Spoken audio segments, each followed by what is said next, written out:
ये प्रणाली हम लाना चाहते हैं, वो एंशिएंट इंडिया का, प्राचीन भारत का गणतंत्र था, लोकतंत्र था।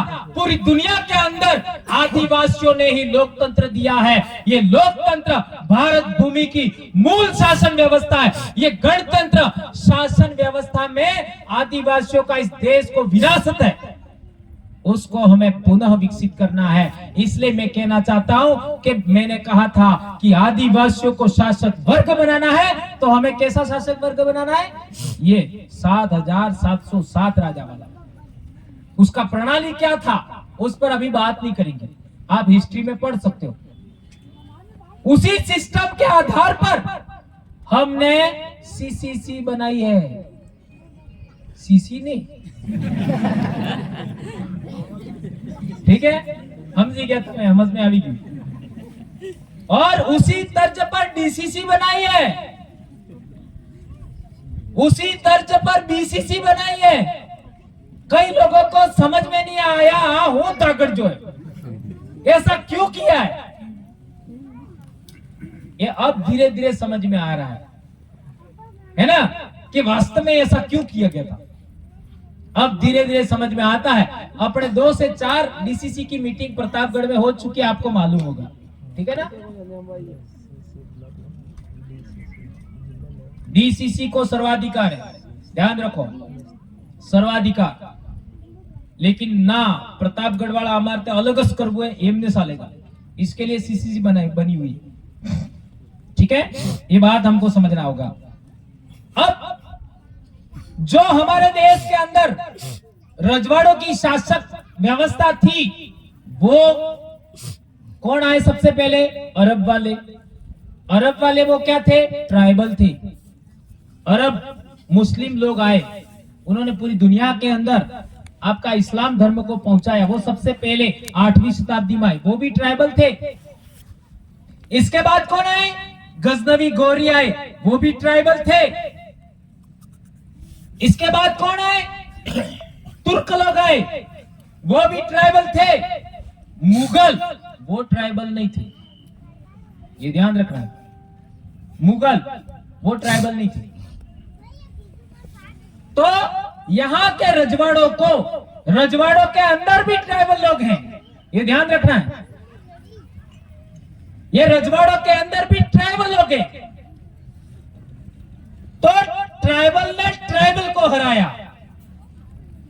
लेकिन यहां की जो राज व्यवस्था थी हमारे देश के अंदर, उसके अंदर एक खामी थी। क्या खामी थी? राजा का बेटा ही राजा होगा, राजा का बेटा ही राजा होगा, फिर वो ही उसी के घर में राजा होगा, इसके अलावा कोई दूसरा राजा नहीं होगा। राजा होने के लिए रानी के पेट से पैदा होना जरूरी था, और वो भी कौन सी रानी? पेल की रानी, पट रानी, इसके अलावा नहीं। ये नियम था। जबकि उन ट्राइबल्स में क्या नियम था? जितना इलाका जीतोगे उसमें तुमको भाग मिलेगा। ये पूरी दुनिया के अंदर इस्लाम कैसे फैला ये तुमको कोई बताएगा नहीं। जिस इलाके को तुम जीतोगे उसमें तुमको हिस्सा मिलेगा, जितनी संपत्ति तुम लूटोगे उसमें तुमको हिस्सा मिलेगा। ये भी गलत था। लेकिन इन्हीं 2 बातों की वजह से पूरी दुनिया के अंदर इस्लाम फैल गया। केवल 50 साल के अंदर, मोहम्मद साहब के मरने के 50 साल के अंदर पूरा सेंट्रल एशिया, भारत तक, उधर अफ्रीका तक, उधर यूरोप तक, स्पेन तक इस्लाम फैल गया। और वो भी ट्राइबल्स थे, अरब के लोग। इन लोगों ने तो जो भारत का शासक वर्ग था आज की तारीख में रजवाड़ा वाला, उनको वो भी, उनमें भी ट्राइबल थे, लेकिन वो ट्राइबल भी यहां के तक वहां थे। ये विषय अभी अधूरा है, इतना लंबा खींचने का मेरे पास टाइम नहीं। तो वो लोग आए, उन्होंने उनको परास्त कर दिया, और इस तरीके से भारत के अंदर दिल्ली सल्तनत की शुरुआत होती है। दिल्ली सल्तनत पूरे देश के अंदर मोहम्मद खिलजी और तुगलकों के जमाने में पूरे देश के अंदर जो आदिवासी राजा थे, सब पराजित। इट मीन्स ये मुगलों ने पराजित किए ऐसा नहीं है, ये जो रजवाड़े थे वो हार करके आदिवासी इलाके में आते थे, और आदिवासी इलाके में आदिवासी राजा को ही मार करके फिर यह राजा बन जाते थे। ऐसे बना है ये रियासत, ये आप लोग इतिहास जानते हो। अब इसके बाद में फिर मुगल आते, इन मुगलों ने पूरे देश को जीत लिया और कई वर्षों तक राज चला, पर उसमें भी वही शासन प्रणाली थी, राजा का बेटा राजा, राजा का बेटा राजा। और उनमें तो एक नियम और भी नहीं था, क्या नहीं था, उत्तराधिकार कैसे होगा पता नहीं था, तो बेटे बेटे आपस में लड़ करके जो जीतता था वो राजा बनता था। ये बात क्यों समझा रहा हूं, ये तुम्हारे अंदर बीमारी नहीं आनी चाहिए इसलिए मैं समझा रहा हूं। इसके बाद आते अंग्रेज, वो शासन प्रणाली गलत नहीं होती, ध्यान रखो, बहुत अहम बात कर रहा हूं। जो भारत के अंदर शासन प्रणाली, लोकतंत्र और गणतंत्र की व्यवस्था खत्म नहीं हुई होती तो रजवाड़े नहीं बनते, और रजवाड़ों की शासन व्यवस्था जो गलत थी उसको एक्सेप्ट नहीं किया होता तो भारत में कभी इस्लाम नहीं आता, ध्यान रखो। और भारत में इस्लाम नहीं आता तो संभवतः अंग्रेज भी भारत में नहीं आते, अंग्रेज भी भारत में नहीं आते, अंग्रेज भी इस देश को नहीं लूटते। और सब कुछ हो जाने के बाद आदिवासियों को लगा कि किए, अंग्रेज लोगों ने क्या किया, जंगल का भी कानून बना दिया। पहले जंगल किसके घर हुआ करते थे, किसके हुआ करते थे, आदिवासियों के घर। जब तक जंगल का कानून नहीं था आदिवासी सुरक्षित था, उसको पेट भरने का प्रॉब्लम नहीं था, उसको शिक्षा का प्रॉब्लम नहीं था, उसको पानी का प्रॉब्लम नहीं था। तो हजारों साल तक आदिवासी जंगल के सहारे रहे, इसलिए आदिवासियों ने अंग्रेजों के विरोध में लड़ाई लड़ा। इसलिए कई लोगों के दिमाग में सवाल भी पैदा होता है कि आदिवासी लोग मुगलों के टाइम में क्यों नहीं लड़े, अंग्रेजों के टाइम में क्यों लड़े। तो अंग्रेजों ने जंगल का भी कानून बनाया, इस वजह से आदिवासी लोग लड़ने को मजबूर हुए, जो मैंने अभी उदाहरण आपको सबसे पहले दिया था। और फिर आदिवासियों ने अंग्रेजों के विरोध में लड़ाई लड़ा, इसी वजह से आपको यह अधिकार मिला अनुसूचित क्षेत्र का, उसी को 5वीं अनुसूची कहते हैं। और ये 5वीं अनुसूची का अधिकार नहीं होता तो आप वार्ड पंच भी नहीं बनते, आप पंचायत समिति सदस्य नहीं बनते, आप जिला परिषद सदस्य नहीं बनते, आप सरपंच नहीं बनते, आप एमएलए नहीं बनते, आप एमपी नहीं बनते, और आपको नौकरी भी नहीं मिलती। इतना बड़ी बात इन 4-5 आंदोलनों की बदौलत से हमको मिला है, यह इतिहास हमको ज्ञात होना चाहिए। तो हमारा जो लोग सुधरेंगे, ये आज मैंने लिखा था, जो लोग सुधरेंगे हम कहते हैं उसके अनुसार दारू नहीं पीना है, छोड़ेंगे, किसी दूसरी महिला के साथ इधर उधर देखना नहीं है, अपने वाली को छोड़ करके, है इतनी बड़ी बात कह रहा हूं मैं। अब मारते एक है मैंने कोई तकलीफ नहीं, तब ना तकलीफ है। ये चीज समाज सुधार की बात है, समाज को व्यवस्थित बनाना हमारे पूर्वजों के समान। इसलिए कह रहा हूं मैं, इधर उधर ये ताकने जागने वाले लोगों को भी हम याद नहीं रखेंगे, ये आज कह देता हूं, ठीक है। और आज तक की कोणक करता है तो ही बांध, ये समाज सुधार चल रहा है, आदर्श समाज बनाना है मुझे, है ना। दारू बंद, ये भी बंद, फोटो खिंचवा सकते हो बाकी नहीं, ठीक है ना, क्योंकि हमारे बहुत सारे बच्चे प्रभावित होते हैं। अभी कल परसों हुआ वहां पर अंबेडकर जयंती पर, अब क्या ये गिरीश ने अंतोष भाई वो बैठे, उनको पूछो, अब जैसे मैं तो बोल के आया, बहुत सारे लोग मेरे ऊपर पड़े फोटो खींचने के लिए। अब इतने लोग आ गए तो ये लोग लेके मेरे को भागे, जब अट्ठो लोग कार्य लाखों लोगों में से कार्य फोटो खींच रहे ना, अब ये लोग तो अपने थे नहीं, अब कौन पहचाने उनको, लेके भागे।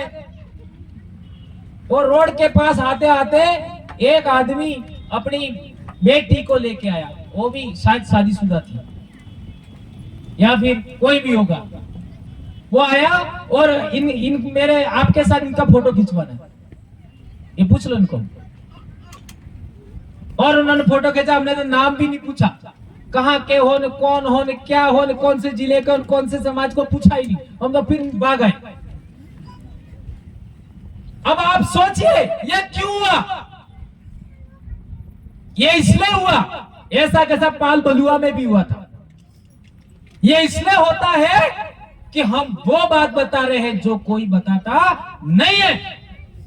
आज जिंदा रहने के लिए, आदिवासियों को जिंदा रहने के लिए जो भी चाहिए वो हम सब बोल रहे हैं, इस वजह से ये बात होती है। नहीं तो माराते कौन फोटो के सामने? कौन के सामने? पर हम जो बोलते हैं यहां लगता है, दिल को छूता है, ऐसे हमारे पास मुद्दे। ठीक है, ये बात हमको समझना है। तो शासक वर्ग बना रहे हम, कैसा? कम से कम एक कॉन्स्टिट्यूंसी के अंदर 100 लोग होना चाहिए हमारे पास। कटला हो एक धोको आले तो बीजो धोको आले तो तीजो पानी वियड़म पानी आवे के वियड़ जाना एम जूझे हमारे, इसलिए ये जाजम में से आदमी निकालने की व्यवस्था बनाई है। ये पूना पैक्ट का दुष्प्रभाव रोकने के लिए बनाई है। ये बहुत बड़ा विषय है। देश में लोकतंत्र आने से पहले हम लोगों से सिलेक्शन का अधिकार छीन लिया, केवल इलेक्शन का अधिकार है।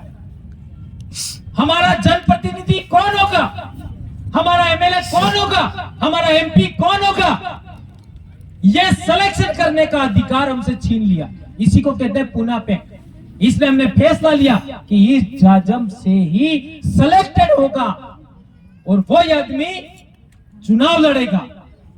ये मिला था ना अभी, क्या नाम है? खड़ा हो भाई, दरियावाद थावर, ये थावर डामोर नहीं, ये थावर डामोर ऐसे ही सिलेक्ट हुआ था।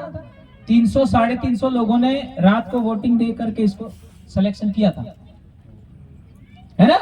मांगूबाई ने सिलेक्शन हुआ, ने मेरे को फोन किया, रात को 3:30 बजे फोन आया था कि हमारा काम हो गया। 3:30 आकी रात मती कोना हो की होनी ई जाने, पर मेरे को पता है 3:30 बजे फोन आया था। ये प्रणाली लागू करना है, ये बात हम कहना चाहते हैं। और इसका मतलब हुआ कि भारत के अंदर एक ही शासन प्रणाली थी जो सफल थी। ध्यान रखो, मैं बहुत अहम बात कह रहा हूं। ये जो बात कह रहा हूं वो पूरे बिल प्रदेश के लिए है, केवल राजस्थान या प्रतापगढ़ के लिए नहीं। मैं जो बोल रहा हूं वो है ना, पूरे बिल प्रदेश के लिए, पूरे देश के लिए है। इसका मतलब हुआ भारत में एक ही शासन प्रणाली सफल थी और सही थी, वो थी गणतंत्र की शासन प्रणाली। और राजतंत्र की शासन प्रणाली गलत थी, और गलत थी उसका प्रमाण है कोई भी राजा की 7-8 पीढ़ी के बाद में वो राजा का राज खत्म हो जाता था। भारत के अंदर इतिहास देखो, यही राजपूतों के साथ में हुआ, यही आपका तुर्कों के साथ में हुआ, यही आपका मुगलों के साथ में हुआ, और आज की तारीख में भी वही हो रहा है। नेता का बेटा ही नेता होगा। तो ये कौन सी शासन प्रणाली ला रहे हैं? कौन सी ला रहे हैं? वही राजतंत्र। सरपंच का बेटा ही सरपंच होगा, बेटा नहीं है तो पत्नी होगी, पत्नी नहीं तो बहू होगी, काम तो वही करेगा। नेता के परिवार में ही दूसरा नेता होगा, तो हमें होकर कंटोड़ा बेड़ा अमर हूं। इसलिए हमने फैसला दिया, ये जो शासन प्रणाली लोकतंत्र की विरोधी है वो आदिवासी इलाके से खत्म करना है। इसलिए हम लोगों ने जनप्रतिनिधि सिलेक्शन प्रणाली बनाई और 12 विंगे। कौन कौन सी? विद्यार्थी मोर्चा, युवा मोर्चा, मुक्ति मोर्चा, सेवानिवृत्त कर्मचारी, सरपंच, पंचायत समिति सदस्य, जिला परिषद सदस्य, गमेती मुखी, आपका नगर पालिका के पार्षद, सहकारी समिति वाले और दो और कोई बच गए, जाम्बू खंड वाला। हाँ, जो भी दो और विंग से, इस तरीके से 12 विंग से सामाजिक, उनके जो लोग होंगे वो बैठेंगे और बैठ करके वोट करेंगे और सिलेक्शन हो जाएगा, बात खत्म। ये सारा आप लोगों को समझा दिया गया है, ये सब भाई जानते हैं, ठीक है। और एक और ये बहुत इतिहास की बहुत महत्वपूर्ण बात बताई, मैं एक ही स्पीच में अपनी कह देना चाहता हूं कि भारत के अंदर सभी धर्म वाले लोग आए, मुसलमान भी आए, ईसाई भी आए कि नहीं आए, लेकिन एक धर्म ऐसा था जो भारत से बाहर गया। और कितने देशों में आज की तारीख में? 82 देशों में, 82 देशों में। और इस्लाम भी भारत में आया तो हथियार के बलबूते आया। अंग्रेज ईसाइयत लेके आए, हथियार के बलबूते लेके आए। और ये जो भारत से धर्म बाहर गया, वो कोई लेके गया ही नहीं, वो विचार गए, प्रचारक गए, वो हथियार लेके कभी नहीं गए। और आज 82 देशों में फैल गया। वो कौन सा धर्म है? बौद्ध धर्म। और बौद्ध धर्म में आत्मा नहीं है, बौद्ध धर्म में पुनर्जन्म नहीं है, बौद्ध धर्म में कोई ईश्वर नहीं होता, कोई ईश्वर नहीं होता। ये धर्म भी नहीं है, मार्ग है, जीवन मार्ग। ये बहुत बड़ी बात है, इसको हमें समझना पड़ेगा। लेकिन ये विचार पूरी दुनिया के अंदर गया, तो ये विचार कहां से आए? ये कहां से आए विचार? गौतम बुद्ध एक व्यक्ति था, लेकिन उनमें वो विचार कहां से आए? ये बात बहुत बड़ी है। आपका गौतम बुद्ध का धम्म 2500 साल पहले था, सिंधु घाटी में नहीं था क्या सिंधु घाटी सभ्यता में? इतिहास के स्टूडेंट कौन कौन है? हाथ ऊंचा करो जरा। ये इतने तो हैं। आपका 2500 साल पहले गौतम बुद्ध पैदा हुए, इसके बाद बौद्ध धम्म आया। लेकिन आपका 3500 साल पहले भारत में नगर हुआ करते थे, नगर, शहर। और ऐसे शहर आज भी भारत में नहीं है। ऐसी व्यवस्था थी, नाली व्यवस्था थी, और उसकी लिपि आज तक पढ़ी नहीं गई। तो सिंधु घाटी सभ्यता नगर वाले जो लोग थे, वो हाथों में कड़े पहनते थे। आज भी उनकी मूर्तियां मिले, हाथों में कड़े। यहाँ कई महिलाओं के कड़े हैं, यहाँ आदमियों के भी कड़े होते हैं। आ रहे समझ में? ये देख लो, ये व्यवस्था देखो। मध्य प्रदेश में जाओ, गुजरात में जाओ, राजस्थान में देखो, महाराष्ट्र में देखो, ये चीजें सिंधु घाटी सभ्यता में मिली, वो भील आदिवासियों में आज भी है। तो हम कह सकते हैं कि सिंधु घाटी सभ्यता निर्माण करने वाले आदिवासी लोग थे, उनसे बौद्ध धर्म पनपा, ये कह सकते हैं हम। तो आदिवासियों के आपका विचार को थोड़ा सा आपका संशोधित करके बौद्ध धर्म बना होगा और पूरी दुनिया में गया होगा, ऐसा कह सकते हैं। तो भारत से एक ये विचार दुनिया में गया। कौन कौन से देशों में? श्रीलंका में भी है, म्यांमार में भी है, थाईलैंड, कंबोडिया, मलेशिया, चीन, जापान, कोरिया, मध्य एशिया में, मंगोलिया में, हर जगह। पहले वो ईरान, अमेरिका का झंडा और ये जो कांति भाई बात कर रहे थे, वो दोनों झंडे एक साथ फहराए गए, वीडियो देखे होंगे, एक साथ। इस भारत देश के इतिहास के लिए एक बहुत बड़ी बात है ये कोई छोटी बात नहीं। इसके लिए आप लोग आज की तारीख में गर्व कर सकते हैं।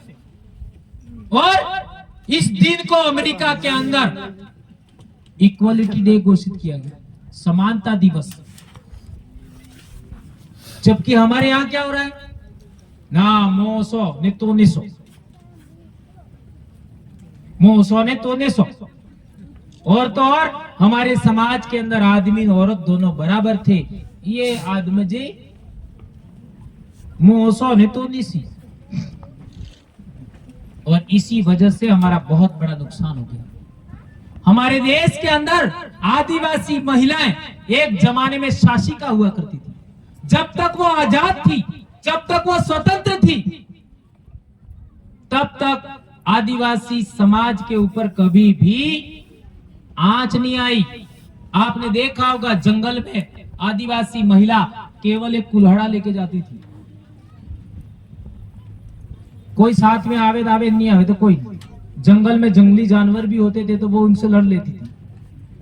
इतना बहादुर थी, इतना स्वतंत्र महिला थी, बहादुर महिला थी, ताकतवर महिला थी, इसलिए उनकी संतति भी बहुत ताकतवर हुआ करती थी। आज है 50 किलो, 30 किलो, 35 किलो। इसलिए हम लोगों ने फैसला लिया कि महिला को कमजोर करने वाली कौन कौन सी चीजें हैं, तो व्रत ने, उपवास ने, कर्मकांड ने, ने पेलो ने, ढेकड़ो ने, माकड़ो। फिर आजकल एक घणी बात एक गजब साली की है, पेले कलश हवा वाली गंगोद्यापन। अले तमे मरो ते तमार फूल पतरा क्या था गौतम बाबू, ठीक है ने, अमर वाला बेड़ी सब बराबर है। तो यदि पानी पदरा बुसवे ने पानी ની પૂજા કરવી છે તો ગૌતમ બાપસી વાળો કરો, બેડી સે વાળો કરો। वे तो पदरा जाता ने वेव पानी लावी ने फिर गंगोत्यापन करी। ये कौन सा नाटक है? ये बात भी हमको समझना पड़ेगा वो लोग क्या चाहते हैं। और एक बात, ये कल परसों हमारे ये दशरथ जी बरंडा, हाथ ऊंचा करना जरा, दशरथ जी बरंडा किधर गए? हाँ, दशरथ जी बरंडा ने एक बात बताई थी कि हमारे समाज के अंदर मन्नारा यूं बोलते हैं तो वो लोग विरोध करते हैं। मन्नारा, मन्नारो मन्नारी हो क्या भाई, समझ में आवे नहीं? अब जो किस किस को पता है? हाँ हरी तू बता, नाम भूल गया मैं। कल्पना, मन्नारो એટલે हाँ, मरने के बाद मन्नाराम कहीं, मन्नाराम सूरी में कहीं, मन्नाराम सुरोई में कहीं, मन्नाराम गेरवाड़ी में कहीं, जो जिंदा होते हैं उनको। तो वो लोग इसको विरोध करते हैं और क्या कहलाते हैं? स्वर्गीय, काटा में स्वर्गीय, बराबर है। अब तमे स्वर्गीय को एससी वालों स्वर्गीय के, ओबीसी वालों स्वर्गीय के, सामान्य वालों ये स्वर्गीय के, तो आपने अलग हल्दी था क्या? अपनी पहचान कैसे हुई? हमारी बोली खत्म, संस्कृति खत्म, समाज व्यवस्था खत्म, तो हम आदिवासी भी नहीं रहेंगे। जब आदिवासी नहीं रहेंगे, आज की तारीख में इतने अधिकार है, इसके बावजूद जबरदस्ती जमीन खरीद रहे हैं, जबरदस्ती जमीन छीन रहे हैं, तो जिस दिन तुम आदिवासी नहीं रहोगे तो तुम्हारे पास झोपड़ा भी नहीं रहेगा। ये बहुत इंपॉर्टेंट बात कह रहा हूं, ये बात ध्यान रखना होगा। और एक महत्वपूर्ण बात, हमें गणतंत्र के रास्ते पर ही चलना है, हमें लोकतंत्र के रास्ते पर ही चलना है। यहाँ जितने भाई सुन रहे हैं और वीडियो के माध्यम से सुनेंगे, उन सबको कहना चाहता हूं, आप लोगों को सुप्रीम कोर्ट का जजमेंट, देश में जो कानून चल रहा है कानून, और तीसरी बात संविधान, और चौथी बात लोकतंत्र, इसके अलावा किसी भी रास्ते पर हमें नहीं चलना है। और एक महत्वपूर्ण बात कहना चाहता हूं, हमारे देश के अंदर दो उदाहरण दिए मैंने, विचारों के आधार पर पूरी दुनिया में फैला हुआ, उसी रास्ते पर हमको चलना है। हम सब शिक्षक हैं, हम सब सामाजिक टीचर हैं, सोशल टीचर, सामाजिक शिक्षक हैं। हमें विचारों का प्रचार करना है, हमें किसी को गाली नहीं देना है, किसी को थप्पड़ नहीं मारना है। लठ मारना तो दूर की बात है। और जो लोग, इसलिए मैंने बोला था, जो सुधरेंगे उनको जोड़ेंगे, और जो जुड़ेंगे उनको शासक वर्ग बनाएंगे। ये बात ध्यान रखनी है, इसलिए किसी भी तरीके से अनुशासनहीनता बिल्कुल नहीं होनी चाहिए। हमारा आदिवासी परिवार में अपन ने लगातार नियम बनाए, ऐसे ही चलना है, ऐसे ही चलना है, ऐसे ही चलना है, ऐसे ही चलना है। तो आज तक आदिवासी परिवार में बिखराव नहीं हुआ, आपस में तू मैं नहीं हुई।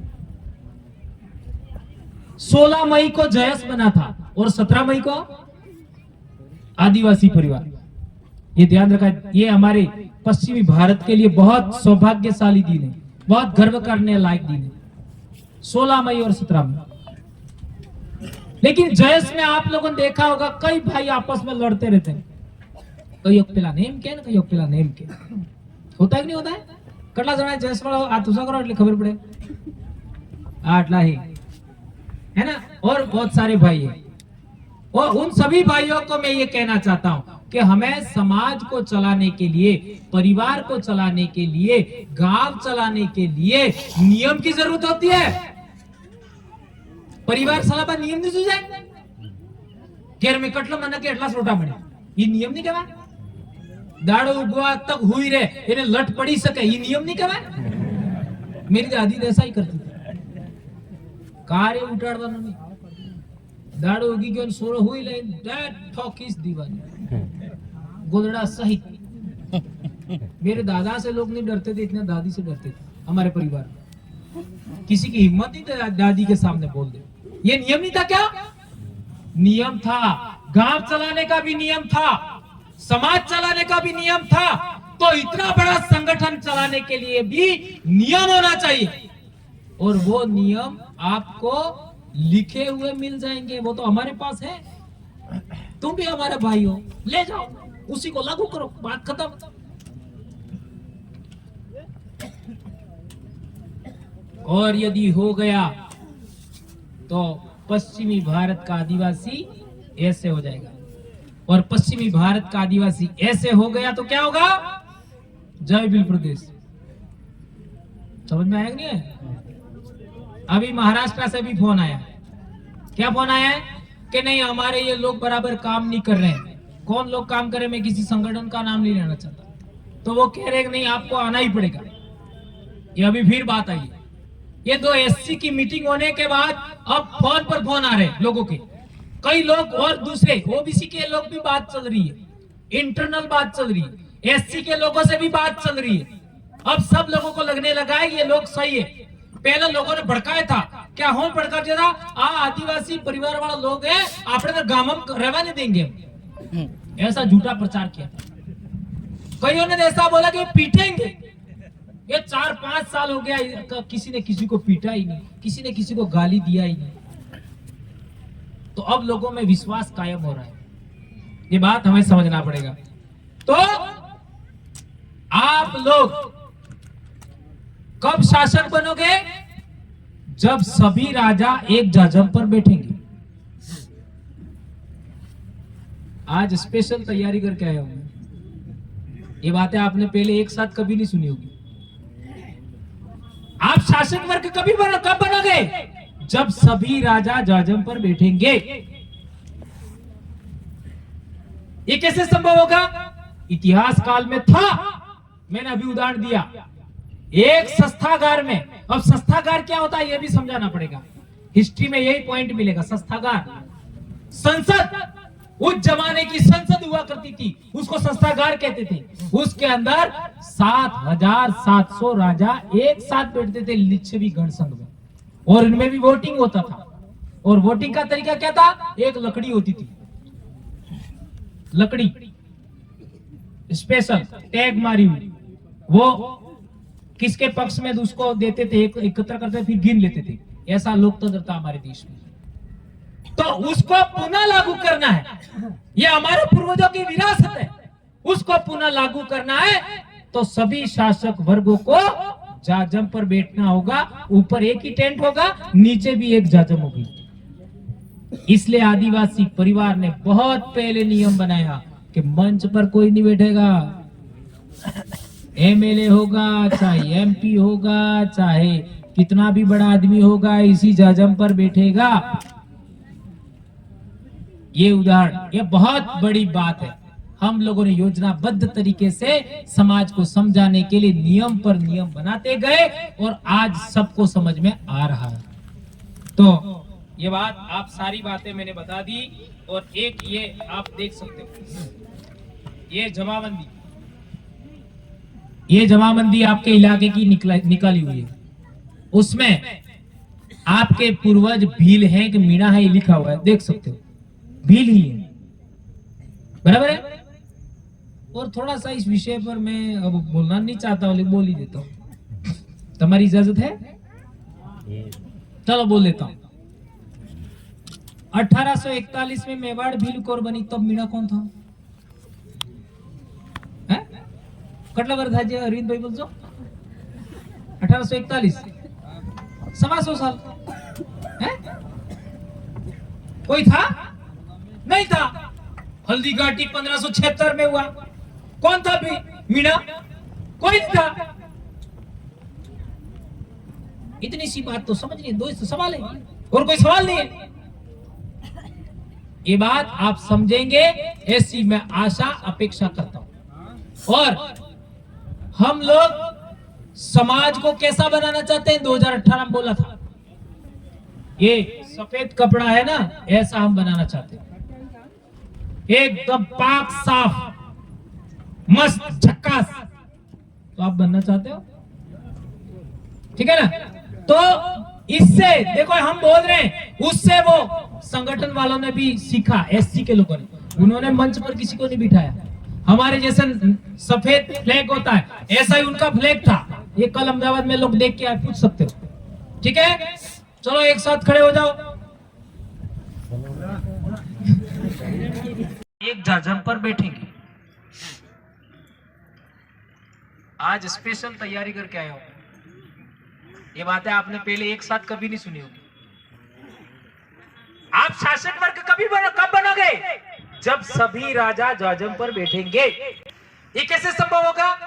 इतिहास काल में था, मैंने अभी उदाहरण दिया, एक संस्थागार में।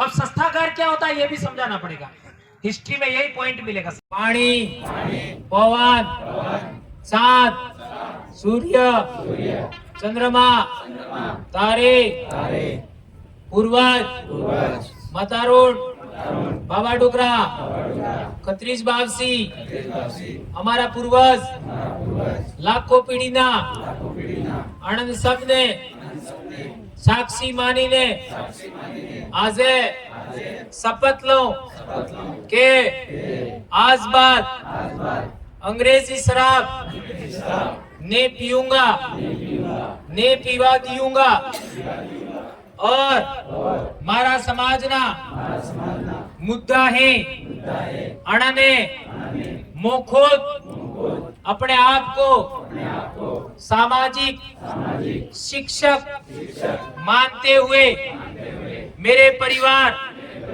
मेरे समाज के लोगों को शिक्षित करूंगा, सुधारूंगा, जोड़ूंगा, संगठित करूंगा और शासक वर्ग बनाने के लिए जीवन भर प्रयास करूंगा।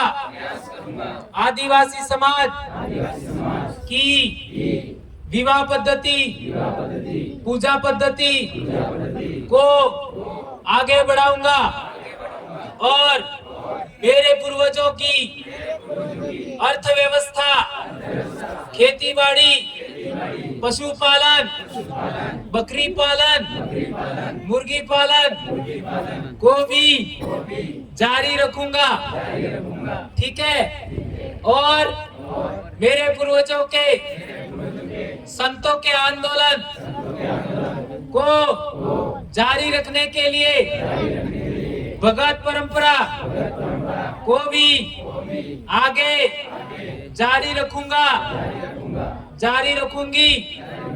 और मेरे पूर्वजों द्वारा निर्धारित समाज व्यवस्था, जीवन शैली को जारी रखूंगा। यदि मैं इस वचन यानी मेरे पूर्वजों के की व्यवस्था को नहीं मानूंगा, नहीं मानूंगी, तो आज जगह मैंने मांग दे। धन्यवाद। जय जोहार, जय आदिवासी, जय उत्तर प्रदेश।